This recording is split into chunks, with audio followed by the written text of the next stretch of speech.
एक common word है, छोटा सा वर्ड हम लोग बहुत मिस करते हैं, इसमें बहुत मिस्टेक्स बहुत कर देते हैं। गलती क्या करते हैं, एक छोटा सा वर्ड सीखो, ये ट्रांसलेशन में, कंपोजिशन में, बोलचाल में, अंग्रेजी स्पोकन में, लिखने में बहुत ज़्यादा हम लोग इसको यूज में बहुत ज़्यादा आता है और हम लोग कभी कभी ना बहुत ज़्यादा मिस्टेक्स करते हैं। तो आज इसको हम लोग समझते हैं।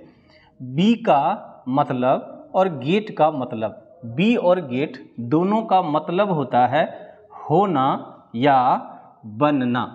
अब ये होना या बनना के सेंस में बी या गेट का हम प्रयोग कहाँ करें सर, कैसे करें? तो बी मतलब होना, गेट मतलब भी होना या बनना। तो इसका सीधा सा रूल है, सबसे पहला चलो ए नंबर में सीखते हैं। ये बनता कैसे है, जब हमारी इच्छा अधूरी हो, हम कोई चीज़ को बनना चाहते हैं पर बन अभी तक हम नहीं सके हैं, बन नहीं पाए हैं, बनने की कोशिश करते हैं, चाहते हैं, इच्छा करते हैं, डिजायर करते हैं, हमारी विल्स है, हमारी इच्छा है, डिजायर है कि हम कुछ बनना चाहते हैं पर बने नहीं हैं। जैसे आप किसी को बोलते हैं कि मैं डॉक्टर बनना चाहता हूँ, क्या आप बन गए डॉक्टर? नहीं, डॉक्टर बनना चाहते, बने नहीं हैं, इच्छा कर रहे हैं। तो जब हमारी किसी चीज़ को बनने या होने की इच्छा अधूरी हो तो हम वहाँ पे होना या बनना का अंग्रेजी बी या गेट लिखेंगे। तो कब? अनडन डिजायर, अनडन डिजायर के लिए अनडन डिजायर, अनडन डिजायर्स मतलब अधूरी, अधूरी इच्छाएं, अधूरी इच्छाएं, अधूरी इच्छाएं बराबर या तो हम यहाँ पे लगाएंगे गेट या तो लगाएंगे हम लोग बी, अने होना या बनना के अर्थ में। जैसे आप किसी को बोले मैं एक डॉक्टर बनना चाहता हूँ, मैं एक डॉक्टर बनना चाहता हूँ, चाहते हैं, बने नहीं हैं आप, तो आई वांट टू।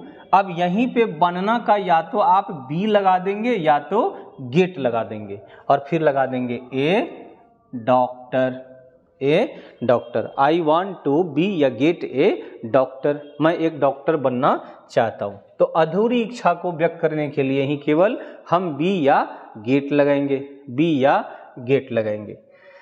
इसका दूसरा बी नंबर में थोड़ा सा एक रूल जान जाइए कि दुनिया में बी और गेट ये दो वर्ड को अगर आप किसी भी नाउन के पहले, प्रोनाउन के पहले या किसी भी एडजेक्टिव के पहले, और भी कुछ हो सकता है, अगर आप ये बी या गेट लगा देंगे कोई भी नाउन के पहले, कोई भी प्रोनाउन के पहले, कोई भी एडजेक्टिव के पहले, तो बराबर ये बदल कर क्या बन जाएगा जी? नाउन, एडजेक्टिव, ये सब जो भी है, नाउन है, प्रोनाउन है, एडजेक्टिव है, सब बदलकर वर्ब बन जाएगा। ये सब वर्ब बन जाएगा। जैसे एग्जाम्पल देखिए, आप किसी को बोले मेरा दोस्त बन जाओ, मेरा दोस्त बन जाओ, मेरा दोस्त बन जाओ, बना नहीं है आपका, वो बनने के लिए आप कह रहे हैं, मतलब आप इच्छा को जाहिर कर रहे हैं, इच्छा आपकी अभी भी अधूरी है।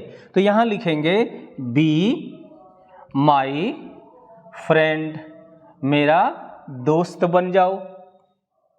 दूसरा सेंटेंस आप कहे बी माई, चलो लो बी माई, बहुत खुश होते हैं आप लोग, चलिए आप ही का सवाल, आप ही का बात, बी माई जीएफ, तो मेरा जीएफ बन जाओ।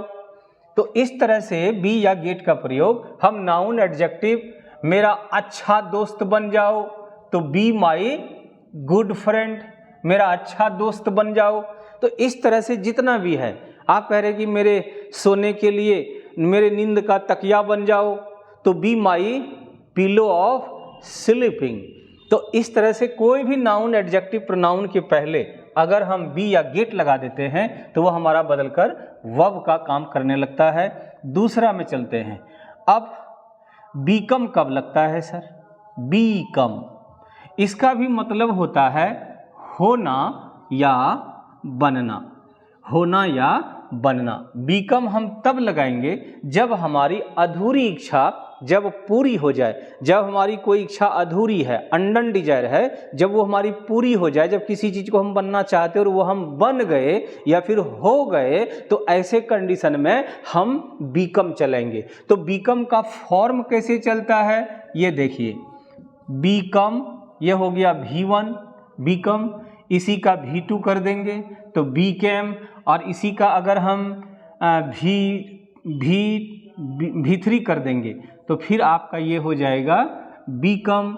अब इसी का V5 करना हो तो बी कमिंग कर लीजिए, V4 हो जाएगा, और इसी का V5 हो जाएगा बीकम्स। ये इस तरह से इसका फॉर्म चलेगा, V1 V2 V3 V4 V5 हम लोग बीकम का इस तरह से फॉर्म चलेंगे। जैसा टेंस रहेगा वैसा यूज करेंगे।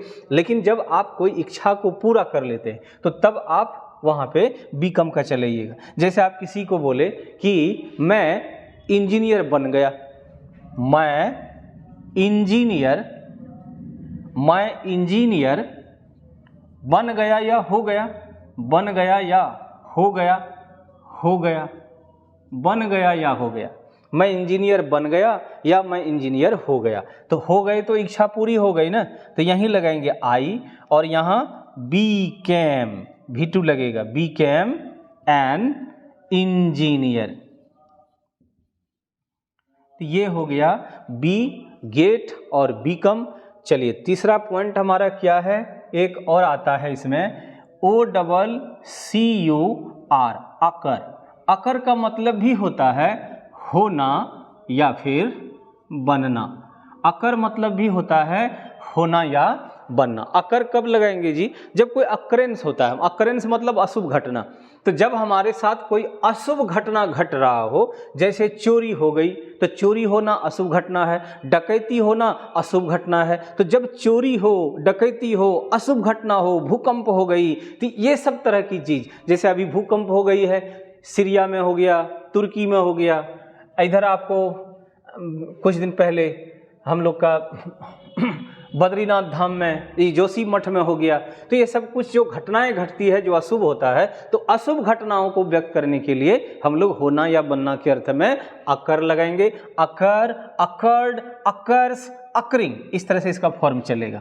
तो अब जैसे सेंटेंस, पहले रूल लिख लेते हैं। अशुभ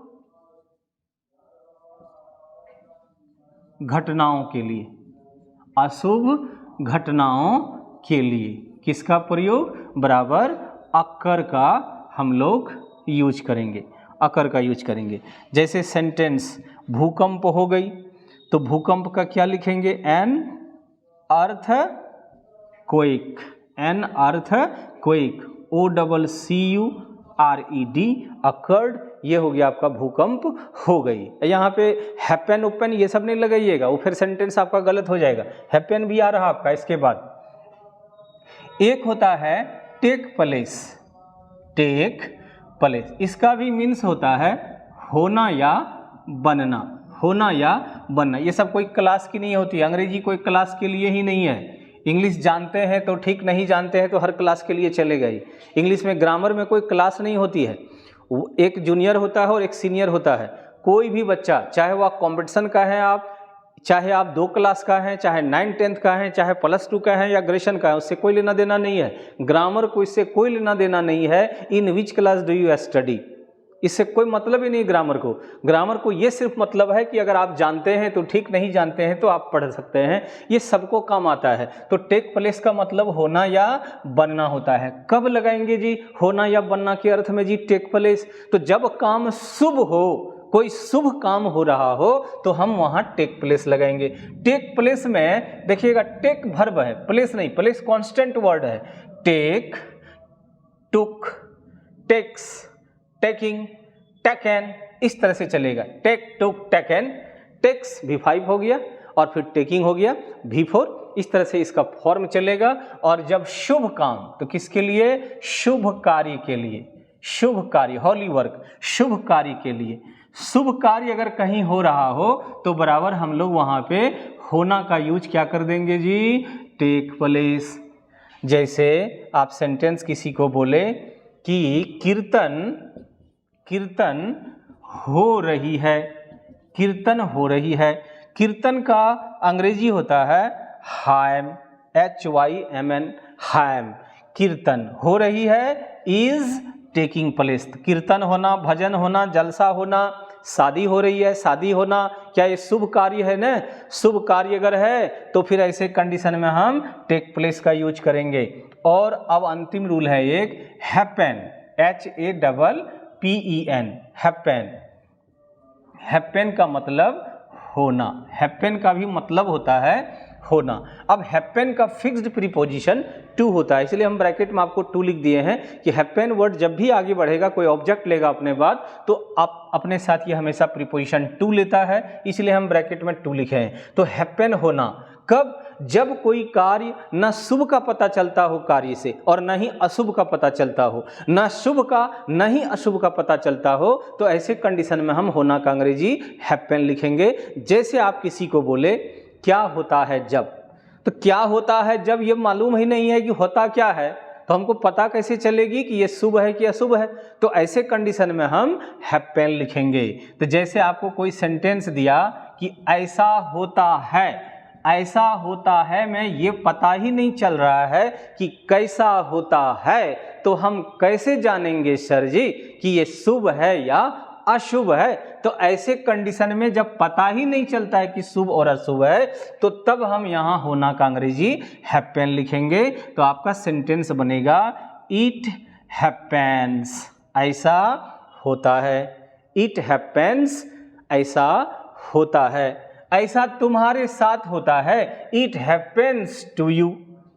आगे बढ़ गया, इट हैपेंस टू यू। क्या बोलेगी? अगर हैपन वर्ड अपने बाद ऑब्जेक्ट ले लेगा तो इसका फिक्स्ड प्रीपोजिशन इसके साथ टू आ जाएगा। आप लोग केमिस्ट्री में आप लोग को एक सवाल आता है 2-3 नंबर का ऑब्जेक्टिव, क्या आता है? व्हाट हैपेंस व्हेन, जैसे what happens when H2 + O2, hydrogen और ऑक्सीजन को मिला देने से क्या होता है? क्या होता है जब? What happens when H2 + O2, hydrogen और ऑक्सीजन को मिला देने से क्या होता है? जल बनता है, अन्य 2H2O होता है। तो ये सब आप लोग का रिएक्शन करने के लिए, तो वहाँ देखिएगा हैपन का यूज होता है, कुछ और नहीं। अगले वीडियोज में फिर जय हिंद, जय भारत।